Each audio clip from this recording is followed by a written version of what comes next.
एका वकिलाच्या लेखणीनं त्याच्या कायद्याच्या आखणीनं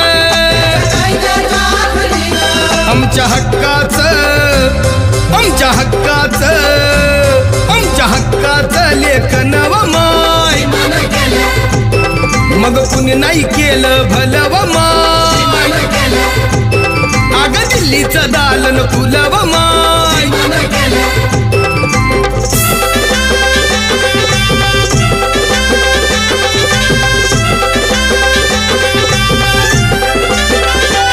तुमच्या पोरानं शाळेत शिकावं आशाला जारीला मुकावं